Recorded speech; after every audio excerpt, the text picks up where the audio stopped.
Hello అండి. అందరికీ నమస్తే. Welcome to Subbu's kitchen. ఈరోజు వీడియోలో బీరకాయతోటి గారెలు ఎలా చేసుకోవాలో చూపించబోతున్నాను.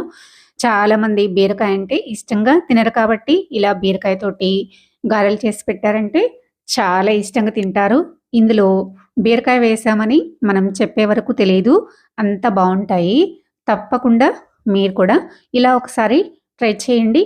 వీడియో నచ్చితే గనక లైక్ చేసి సబ్స్క్రైబ్ చేసుకోండి. అలానే హైప్ చేయండి. ముందుగా ఒకటి లేత బీరకాయ తీసుకొని ఇలా పీలర్ తోటి శుభ్రంగా చిక్కి తీసేసి ఇలా చిన్న చిన్న ముక్కలుగా కట్ చేసుకోవాలి. వీటిని ఇప్పుడు ఒక గిన్నెలోకి వేసేసుకొని అందులోకి 2 మీడియం సైజు ఉల్లిపాయల్ని ఇలా చిన్న చిన్న ముక్కలుగా కట్ చేసుకొని వేసుకోండి. ఇప్పుడు ఇందులోకి ఒక స్పూను సాల్ట్ వేసేసుకొని బీరకాయలు, ఉల్లిపాయలు బాగా చేత్తోటి ఇలా గట్టిగా ప్రెస్ చేస్తూ ఇలా పిసకాలండి. ఇందులో ఉన్న ఇలా చేయడం వల్ల బీరకాయలో ఉన్న వాటరు, అలానే ఉల్లిపాయల్లో ఉన్న వాటరు ఇలా బయటకొచ్చేదాకా ఇలా పిసికామంటే సరిపోతుంది. ఇలా చేసుకున్న తర్వాత ఇప్పుడు ఇందులోకి ఒక కప్పు నుంచి కప్పున్నర వరకు వరిపిండి వేసుకోవచ్చండి. నేనైతే ఒక కప్పు వరిపిండిని వేసుకున్నాను. ఇప్పుడు ఇందులో ఉన్న వాటరే సరిపోతుందో లేదో చెక్ చేసుకొని తర్వాత ఇంకొంచెం వాటర్ యాడ్ చేసుకొని కూడా కలుపుకోవచ్చు. చూసారు కదా! ఈ విధంగా కలుపుకున్న తర్వాత నేను మిగిలి ఉన్న పిండిని కూడా వేసేసుకొని ఇందులోకి కొంచెం కొంచెంగా వాటర్ వేసుకుంటూ కలుపుకోవాలి. మనకి గారెలు వేసుకోవడానికి పిండి కన్సిస్టెన్సీ ఎలా అయితే ఉంటుందో అలాగా కలుపుకోవాలండి. ఎక్కువ వాటర్ పోసుకున్నామంటే జారు జారుగా అయిపోతుంది. అప్పుడు కొంచెం వరిపిండినైనా వేసుకొని కలుపుకోండి. ఇలాగా పిండిని కలుపుకున్నామంటే సరిపోతుంది. చూసారు కదా! ఈ విధంగా పిండిని కలుపుకున్న తర్వాత ఇప్పుడు ఇందులోకి 2 పచ్చిమిర్చిని ఇలా సన్నగా కట్ చేసి వేసుకోండి.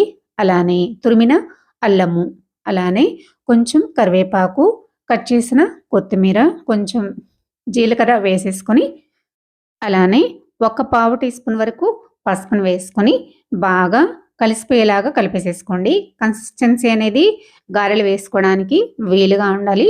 ఒకవేళ మీకు లూజ్ అయిపోతే గనక కొంచెం వరిపిండిని అటు ఇటు అడ్జస్ట్ చేసుకొని ఇలాగా కలిపేసుకుంటే సరిపోతుంది. ఇలా కలుపుకున్న తర్వాత పిండిని వాటర్‌లో ఇలా చేతిని ముంచేసేసుకొని మనము గారెలు చేసేసుకుందాము. మీకు ఇలా చేసుకోవడం కనుక వీలు కాకపోతే తడి క్లాత్ మీదైనా లేదంటే కవర్ పైనైనా చేసేసుకోండి. చూసారు కదా! ఇలా కొంచెం పిండిని తీసుకొని ఇలా రౌండ్‌గా ముద్దని చేసుకున్నామంటే మనకి మనం వేసుకునే గారె కూడా నీట్‌గా ఇలా రౌండ్‌గా వచ్చేస్తుంది. దీనికి మధ్యలో ఒక హోల్ పెట్టేసుకొని చేసుకోండి. ఇలానే మిగిలిన అన్ని గారెలు చేసేసుకోండి. మీరు ఫస్ట్ టైమ్ చేసుకునే వాళ్ళైతే గనక ఇలా వీలు కాకపోతే ఇలా ఒక కవర్ తీసేసుకొని దానిపైనే ఇలా నూనెని స్ప్రెడ్ చేసేసుకొని కొంచెం చేత్తోటి కవర్ అంతా కూడా ఇలా అప్లై చేసేసుకోండి. అలా అప్లై చేసుకున్న తర్వాత ఇప్పుడు మనం చేసుకున్న ఉండల్ని ఒక్కొక్కటిగా దీనిపైన పెట్టేసేసుకొని నూనెని కానీ లేదంటే నీళ్ళని కానీ ఇలా చేతికి తడి చేసేసుకొని ఇలా గారెల్లాగా చేసేసుకోండి. చాలా సింపుల్‌గా చేసేసుకోవచ్చండి. ఇలా కూడా నేనైతే ఇలా మొత్తం గారెలన్నీ కవర్ పైనే చేసేసుకున్నాను. ఇప్పుడు నీట్‌గా మధ్యలో ఒక హోల్ పెట్టేసుకోండి.